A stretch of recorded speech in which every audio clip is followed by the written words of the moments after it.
Look, obviously, we didn't do enough to have success today on the field. You got to give credit to that team. Obviously, they played better, made plays when they had to. All right, there were some things that we could do in the game better, give us a better chance. Look, ultimately, all right, it wasn't good enough. All right, I'm proud of the team for things they've done and fought through and stayed together as a team this year. Ultimately, it's not good enough. The fans deserve better. It doesn't meet our expectations as a program. It's not going to be acceptable, and the things we have to correct, we're going to start on immediately going forward in the future and the start of the next season. All right, that being said, I'll answer any questions you may have. How confident are you that you're going to be able to have the opportunity to go move forward? I'm not going to worry about these hypotheticals right now, Jordan. I appreciate it. I understand it's going to be the question of the day. All right, just understand it kind of follows on my, baseline answer of the hypotheticals. So, Can you explain the thought process behind those two QB sneaks you guys ran? Yeah, so we were backed up. We had a shot on the play action to get the ball out in the flat. Okay, we got to make the throw and hit the guy right there. Eli was open there. Would have been a good shot coming off the goal line there to get us some yardage and get some space. And then ultimately, look, we were backed up. I wanted to get room. We're going to push it on forward. I wasn't going to live through what happened last week in Chicago. So we're going to give ourselves room for the punt. We did that. We gave ourselves room for the punt. We protected it. We covered well. We played the field position situation I want to play. We held them on the next drive. And that's the way we want to go ahead and play that. Now, do we want to do that all the time we're backed up? No, but that was a situation of the day with where we were. And I want to make sure that, the things that we had issues with last week in Chicago, that was not going to repeat itself. Well, about having faith in your players. I mean, do you feel like that shows faith, though? Well, I think it shows faith in the fact that I knew we were going to cover the kick and then play defense right there. So in the situation of what it was, that's how I wanted to play right there, Dan. So. Joe, you said you're going to get to work immediately on fixing this stuff. What's at the top of the list there? There's a number of things, guys. There's a number of things. Obviously, we have to have better offensive production. Okay, so we'll go through, the evaluation process and get into that. There's a number of other things on the list as well. I'm not going to go through a full diagnosis. I don't think it takes much thinking to go ahead and list the offensive production as an obvious thing we've got to correct immediately around here. Coach, on the first possession, 4th and 1, you ran a vertical play as opposed to going up the gut. Their linebacker came through unblocked. Was it just they made a good defensive play, or was there something that you thought you could see in the scheme that? There was something we saw on tape in terms of how those defensive ends have played in those situations, in terms of taking it, and some success some other teams have had off similar plays with these guys. They made a better play. They got us right there. Obviously we adjusted. We don't want to have that happen again. So we started working more vertical. Coach, that Galladay vertical, what happened there? It looked like Fromm had him, and did Galladay misjudge that or something, or what did you see on that vertical? From what I saw, just it was outside of his reach right there. I just looked, it was outside of his reach right there, yeah. Joe, when do you expect to sit down with John Mara and have a conversation about the state of things and the typical end-of-season conversation? Well, it'll definitely be this week. I'll keep that between us internally in terms of when something's scheduled. How far away or close do you think this team is to being a contender? Well, I made a statement last week, and when I talk to you guys, I tell you the truth. And so I told you last week, I know that we're closer than we are further away. Okay, so I'll leave it at that right there. I know the targets are things we have to fix. We have to get moving in the right direction. I talked last week at length, okay, which I'm sure everybody here's, listened to several times by now, all right, about, the things that are going in the right direction in this program. We have to build on those things. And the things that we have to fix immediately. That's just the nature of what it's going to be, guys. Joe, your team lost 6 straight games to end this. Is it in some ways a relief to end the season now and kind of move forward and try to build? The funny thing about this is, there's only one team every year, no matter what the results are, that has a happy ending to their season. That's just the reality of it. You know what I mean? And when you get to the stretch of the season, it's a long season, it's a grinding season. And you build relationships, and you go through all the grind with a lot of players that you really build and support, and really rely on each other, right? So at the end of anything like this, I don't think there's ever, for any of the other 31 teams, any feeling of relief to be done. I know for me personally, it doesn't matter what the situation is. Okay, you're playing last year, we're playing for a different situation. Teams have been part of it in the past, and you're playing to keep advancing or get to the final, whatever it may be. But this year is really no different. Mentally, you're always trying to stretch it out. When you walk in every week, you're thinking, okay, this could be my last opportunity to coach a guy on a Wednesday, a Thursday, a Friday. You're trying to extend those things, trying to make sure you don't waste those opportunities. Personally, that's how I feel. So I've felt in every postseason game I've ever played, last year's finale, including this year. Okay? You look at guys, there's a lot of guys that are not under contract. All right, there's a business element to this. You don't have a crystal ball, know exactly what the future holds. And you look at those guys that, you obviously have strong ties to and bonds to. And you try to soak up every second you get with those guys. And you want to see them have success. You want to make sure that you do everything you can to give them an opportunity to get, their hard work rewarded. Okay, that's a big part of it right there. But, to me, as I've been taught before, hey, look, it's always a crash landing, except for one team. Did today feel, is there any more pressure coaching today's game? Was it a more difficult game to coach given the stakes? Maybe your job, other jobs are on the line? Again, I don't get into all the hypotheticals. My focus all week was on Washington. My focus was on our players. I owe it to them, I owe it to the organization, not to get distracted by outside noise. Okay, that's the reality of what it is. All right, you're in the National Football League. It's high stakes, guys. Every game's important.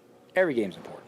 Okay, it's important to play the first game the same as the last game. We talk all the time about playing every play the same regardless of situation or circumstance. All right, we always take that approach. We take that attitude. I talk to you guys all the time. You guys always want to know what roller coaster we ride. But we don't do that. We stay right here as an organization, as a team. All right, we came in every week, whether it was Monday or it was a situation that came in on Wednesday. We get after the tape, and we keep it as what are the facts? What's on tape? What's the truth? What did we do well we got to build on? What are things we have to improve on? And that's really our focus going forward right now. Look back at the season. What are things that we did well? What are things we can build on? What are things we have to improve on? And obviously you start with what you have to improve on. You narrow that down. You attack it with a plan of how you're going to make that better, okay? You map out how you're going to go down the course of that action, and then you go ahead and you identify from what we're going to build on, how do we tie that into while we're adjusting things we have to make better. Late in the week, Ron Rivera said that he was upset by some of the things you said last week. You can talk to Ron about that right there, guys. You can talk to Ron about that, okay? I've talked to Ron myself. We talked on the field. Look, you can ask him about that. What did you tell him when you talked to him on the field about that, Joe? What's that? Did you try to clarify it when you talked on the field about? No, I'll keep anything I said to Ron between me and Ron. That's the way I'm with everybody. What have you learned after 2 years now being a head coach versus what you expected versus what this reality has turned into? Well, a whole lot. And this is probably a better answer for a later time. I can tell you, last year, and I'm not going to go into diagnosis of everything, but last year there are a number of things that I learned of how to do on the job. Okay, there are a lot of things you learn, of how to go ahead and operate within it. Probably this year some of the things I learned, there's a lot more of what not to do, to be honest with you. All right? And some of it was, things that I was involved in or something that I've observed. But there are a lot of things this year that, obviously the results aren't what we wanted. So while there's a number of things I learned of how to do it, there's also a number of things I've learned of that'll never happen again. Like there's a list of things that are just tattooed. You touch that hot plate, you learn it's hot, right? You ain't gonna touch that thing again. So there's a number of things right there that, I've got from this year that I absolutely understand that, sometimes more valuable lesson is you learn what you can't do again or what you can't allow to happen again, okay? So I file everything, okay? I file everything in terms of what I learn. Everything's an experience, everything's a lesson. The important thing with whatever happens, any lesson you learn, is that you move forward with it and make the right decisions going forward with the information that you've gathered and learned. Joe, we all two more. saw Dave taking pictures with his family. I think it's not really a secret that there's probably going to change at GM. I mean, how does that impact you if there is a change at GM? Again, look, I'm not going to get any hypotheticals. I'll let Dave speak for Dave, okay? I'll let Dave speak for Dave. Joe, it was actually on this date 2 years ago where you were introduced as head coach and you kind of laid out your vision as to where you thought you guys were going to go. Do you feel 2 years later that you have to defend the progress that you guys have made, or at least the progress that you see that you've made? In terms of like 2 years to date or anything, or I don't really get too sentimental about anything like that, but in terms of defending, look, no. I'm not in the mode of defending anything. I'm more in the mode of just looking at, what's the truth, what's the reality, and where are we at. Where do we have to get where we want to go? What do we have to improve on immediately? And that's really the mode I'm in. Sit on down, lay out the plan. Look, I'm the harshest self-critic I could be, okay? Before I get to anybody else, any player, any other coach, I always start with myself. What could I have done better? What am I not doing well enough that I have to adjust? I always start with that. And then I have to look externally of, okay, what else has to be adjusted? What else has to be fixed? So as we go through this process, we got to make sure we make all the necessary adjustments. And obviously, look, the fans deserve better than what we gave them this year. Our team deserves better than what we accomplished this year. I have much higher expectations as a team. I'm never going to compromise or negotiate on that. All right, my expectations are what they are. As I said a number of times, I'm very proud of a lot of things our team has done through a lot of adversity this year. There's a lot of circumstances they've handled without blinking. I'm very proud of that, okay? I'm very proud of that. Ultimately, it wasn't good enough, okay? And my focus right now is already on next season immediately and changing everything we have to, making every necessary adjustment that we come out here next year and we play the type of football and have the exact results that we want to have as an organization. How much is that mean overhauling the offense? I'm not going to go into any specifics right now, Jordan, in terms of, hypotheticals. I've already identified, the obvious critical first need would be to improve our offense production. Wasn't good enough. Saquon, any initial thoughts about how to sum up the season for you guys? Obviously, the season didn't go the way that we wanted, but I just want to give credit to a lot of those guys in the locker room, especially the guys that had to step up and play a different role that was probably not expected in the beginning of the year. And those guys in the locker room came to work every single day, worked their tails off, and obviously the results wasn't what we wanted to be, but really proud of those guys in the locker room. Saquon, what has to change that you don't walk off the field at the end of next season with the same feelings of disappointment? I really don't believe on speaking off emotions. I like to sit down, digest, and think about it before I just go out there and answer. So I think I can answer that question better in a week or two for you. How would you feel if a coaching change was made? How would you feel if a coaching change was made? That's above me. I don't make those decisions. I spoke in the past how I feel about Judge. I think a lot of guys came out in the team and spoke how they feel about Judge, so I'm leave it at that. Saquon, what method did you get it send when you, to the offense, went on 3rd and 9 from the 4, you're running a quarterback sneak? As an offense, you got to just go up there and execute the plays that's called, and we just went out there and tried to do our job. Did it bother you guys as one of the guys who could make a play there that they didn't even trust you guys to try something?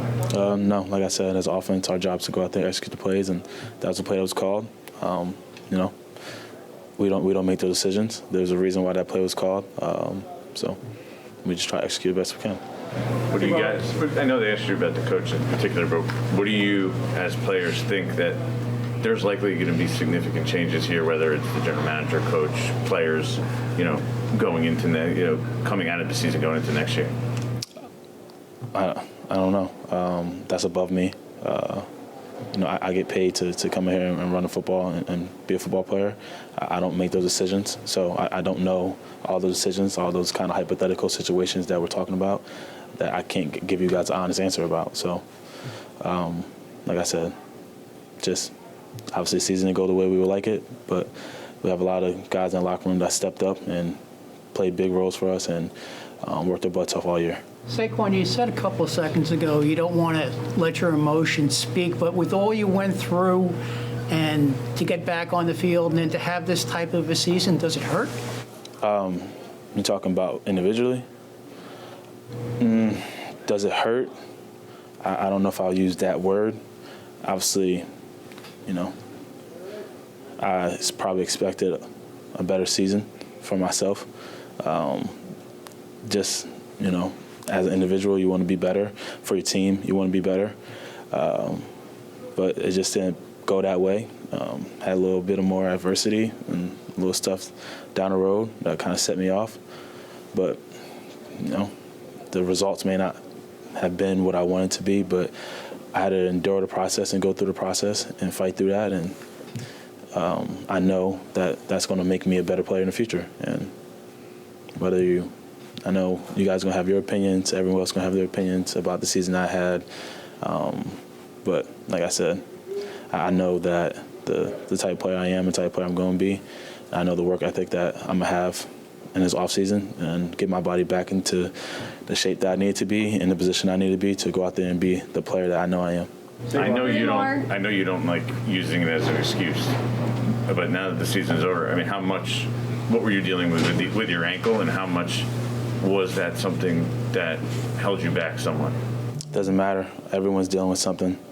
Everyone's banged up. It's the National Football League, Week 18. Some people are going to the playoffs and play hopefully 3 or 4 more weeks, wherever a team ends up doing that. So can't look at it like that. Yes, my ankle was a little setback.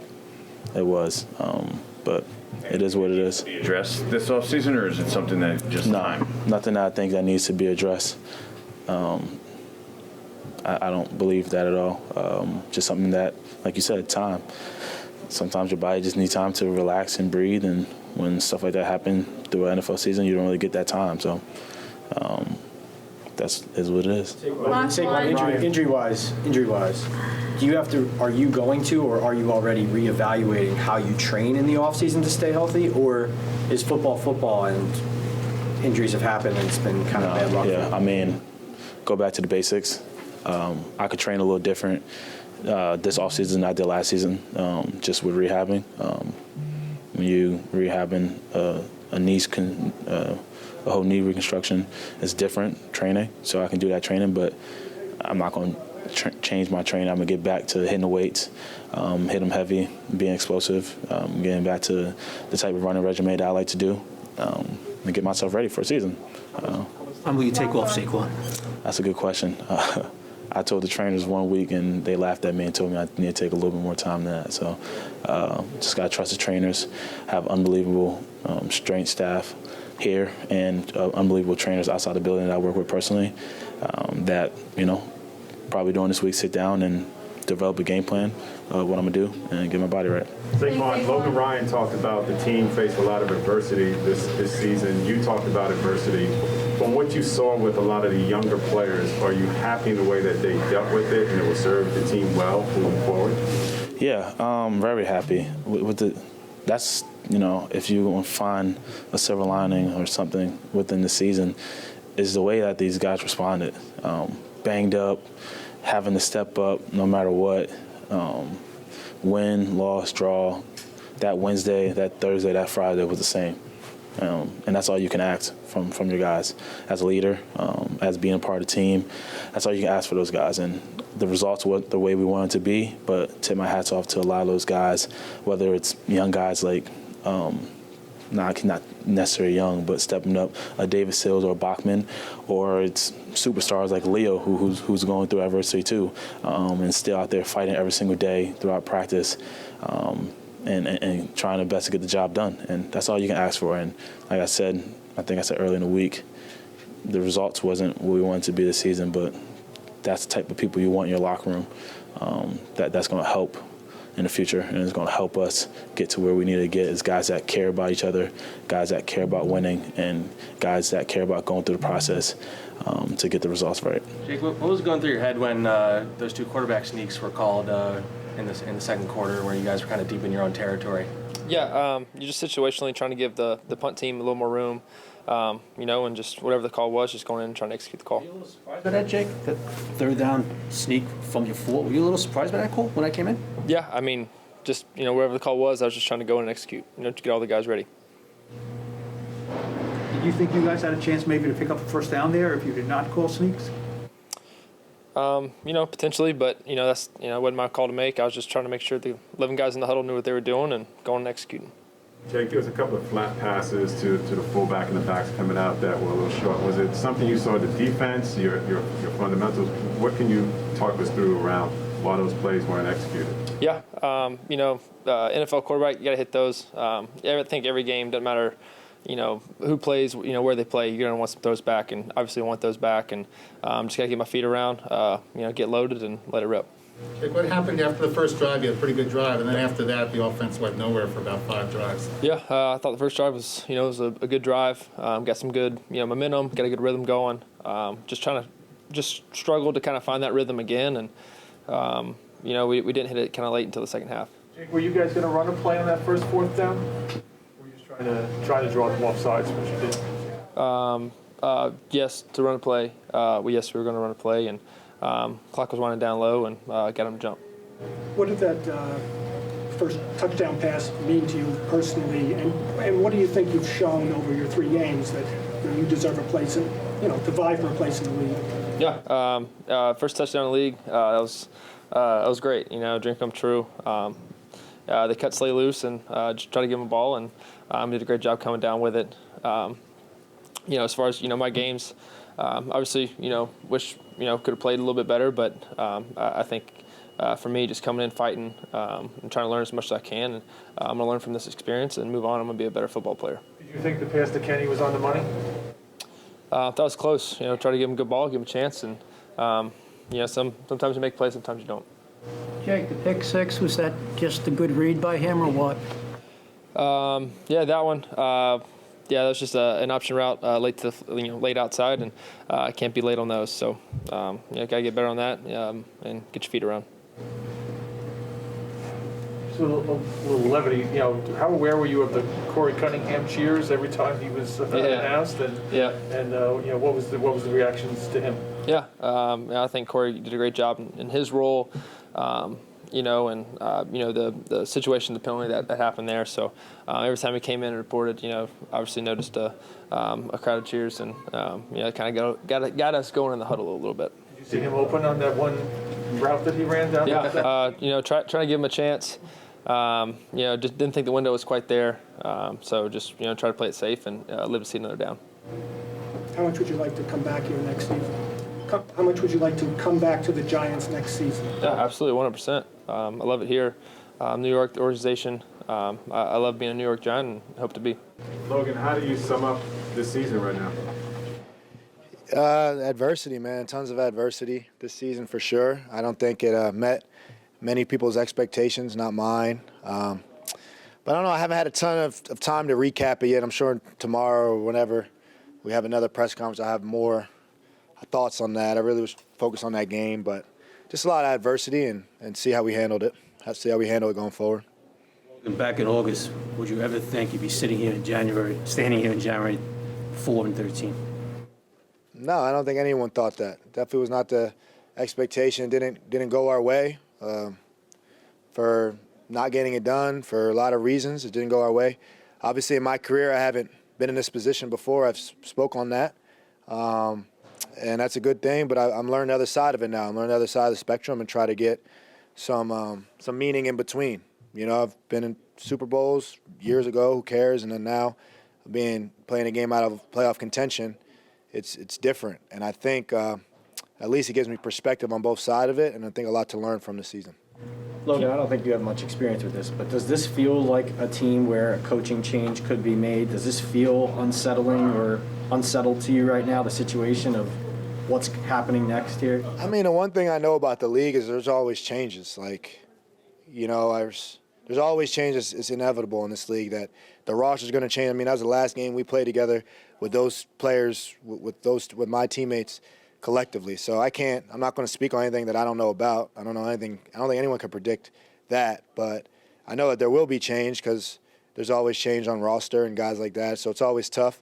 Some guys played their last game in the NFL today. That's always tough. Nothing's guaranteed in this league. So just grateful for the opportunity to take the field with these guys, and didn't get the reward at all this year. But some guys, and most of the guys, put in a lot of work this year, and just unfortunately didn't go our way. But that's just how it goes sometimes. What do you think as a defensive player when you see your offense running QB sneaks from, you know, the 2-3 yard line, 3rd and 8? That'd be, you know, 2nd and 9, 3rd and 8. I mean, the game's built on field position. At the end of the day, it's built on field position, and if they felt like they wanted space to punt, I mean, that happens, and to flip the field and play good defense. Regardless, however the offense is playing, it's just the margin of error for the defense goes up or down. How well the defense is playing gives the offense more margin of error. There's been teams that have won with dominant defense and mediocre offense, and we just weren't dominant enough to win that way this year. So obviously, with the injuries that we've had on this team, especially on offense, that they weren't going to be the highest scoring offense this year. When you lose your quarterback, you lose a lot of your skill players, you lose half your O-line, you're not going to have that production that you might have predicted. But I saw the Jacksonville Jaguars carry their team to AFC Championship. I've seen it happen. It's just you got to find a way to win, and I feel like we didn't get a good rhythm and find a good way to win fast enough this year. And obviously with everything going on, COVID and injuries and whatever they may be that everyone's dealing with around the league, we just didn't get our rhythm and didn't find our way to win soon enough in this year. Logan, Logan, you cut the lead 12-7, and then they came down and scored on you. What did you see in their offense and what you guys wasn't able to do defensively? Yeah, that was the worst part of the day, in my opinion. Our offense gave us an opportunity to make it a game there, and schematically they just stretch and cut back on us. And I don't know, you know, until I watch the film, I don't know why or how or what it may have been. But I just think schematically they had some scheme runs that were able to stretch and cut back. Gibson's a good runner, and he was able just to stretch out our defense and cut back and get downhill. We don't want to have vertical seams in our run defense. That's not what we're looking for. But until I watch the film, I'm not going to know why or how. I just think it was a schematic thing that they had some good plays called to run the ball. They didn't give us a lot of opportunities in the air the second half. Zay got his hands on the ball. We were able to get some sacks. I think they really just kept on the ground and played a field position game like we talked about in a way to close the game out. So we got to get a stop on that drive, and that's just why, you know, I'm up here not pointing fingers, not pointing blame. There's plays that we could have made on our side and make that a game going into the fourth quarter there. If Joe did get fired, what would you think of that? I'm not going to answer hypotheticals. When you ask me, next season or whatever, but I don't know. Would it upset you if he got fired? What? Would it upset you? It's a non-answer. If your coach It's a got fired. hypothetical question, Yeah. so I don't know. With your defense, you brought up a team like Jacksonville, right? They had, off the top of my head, I could think of like 3 premium pass rushers, right, to get to the quarterback. In order for this defense to get where you want it to be, how much do you think that that's something that needs to be addressed? I don't know. Azeez Ojulari has been a good addition to our team. We'll need Blake Martinez to be that. He's a huge piece of what we do. When you lose a player like Blake and Pep, our defense changes. Our defense changed. We have to run it differently, and that's just adjusting throughout. Tay Crowder had to step up this year. We kind of got a lot of other guys in that other linebacker position through addition. Jalen Smith's been here a month. B-Mac's been here 2 months. So Reggie Ragland's been our first year in our scheme. So in order to be that type of defense, you need your key players on the field. And unfortunately, when we had some of those injuries, it just changed what we had to do. And we got to figure out a way faster to get on the same page so we could be a dominant defense. I do think we have personnel to be that. We're going to have a high pick in the draft or so, some high picks in the draft, obviously. And I do think that you can try to win that way. And all I can control is when I'm on the field, and that's predominantly on defense. So that's what I, care about. So do you think about this as possibly your last game as a Giant, given going into the offseason? Yeah, that's a possibility, seeing as it's my last game under contract. But, I've really just been thinking about the chances I've had with my teammates, getting a chance to go out there one last time with this team, with my guys, and just compete and just fight. What has been different for you these last 4 weeks? And you think you've had the best stretch of your career, at least if you look at the stats? What do you think's been different for you? It's just been, I'm grown into my game, just growing into it, being comfortable, being healthy, and just the coaches, we all working together, coming up with a game plan that works. Lorenzo, there hasn't been a lot of winning around here lately. Do you want to come back, or would you like to see what else is out there? Yeah, man, I love it here. I love it in New York. I love this organization. I've been blessed to be a part of a great organization like the Giants, and I love to come back. My Coach Judge, he got something going. I like what he's doing with it, and I'll just let the rest of that shake itself out in these next couple months. What was it like out there today with the stadium being so empty? Yeah, man, I don't worry about that stuff too much. I wasn't focused on the fans, the crowd. I'm not worried about any of that. The whole time I'm just focused on taking advantage of the opportunity, the one last opportunity I had with my brothers. So Joe had said that a couple weeks ago that pending free agents like yourself, he didn't mention anyone, have been coming to his office saying how badly they want to come back. Have you done that? I'm not going to talk about conversations behind closed doors, of course, but I've talked to Coach Judge. We've had conversations, and not just me personally, but the guys in this team, the guys in this building, in the locker room. We got a pretty good core. We got a group of guys that are competing no matter what, that are going to come to work every day and work hard, and I appreciate all my brothers for doing that. Lorenzo, you just said Coach Judge has something going here. Obviously, the team is not winning. What is going that makes you say that? Yeah, I've been a part of teams that haven't fought as hard as we do, haven't practiced as hard as we do every day. We practice hard. We fight for each other.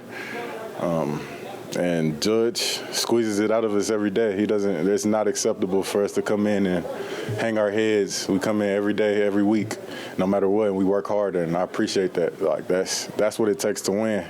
And I know the results haven't been there, but I think that we got the right guys in the locker room. We got the right mindset. When you make a decision, what's important as free agency? Is it being comfortable, having money, or winning, or what? Yeah, of course I want to win. Winning is the thing that everybody comes into the league wanting to do. Of course, it's money and stuff involved since it's a business aspect, but for guys like me that just enjoy the game and just have that love for the game, that childhood love, it's about winning. And yeah, it's been tough, but it takes work, and I know we're putting the work in. Lorenzo, you just listed a number of things that you think are in place to help this team succeed. What needs to change, obviously, to get them there? Because the status quo is just going to result in more of the same. Yeah, I'm sure. I'm sure the guys upstairs that make decisions above my pay grade are worried about that, working on that right now as we speak. My job is to focus on the defense, make sure we do everything we can to put ourselves in the best position to win, and I think we do that. We fight hard every play, no matter what. Each possession, we're coming out swinging. Last one. So you guys cut it 12-7, and then they came down and scored the touchdown. What did you see that they did differently in that drive versus what you were able to stop earlier on? 12-7. Just little adjustments, different things. I can't really recall exactly what happened, but we gave up points. Anytime we give up points, we're not doing everything right, so we just got to fix that.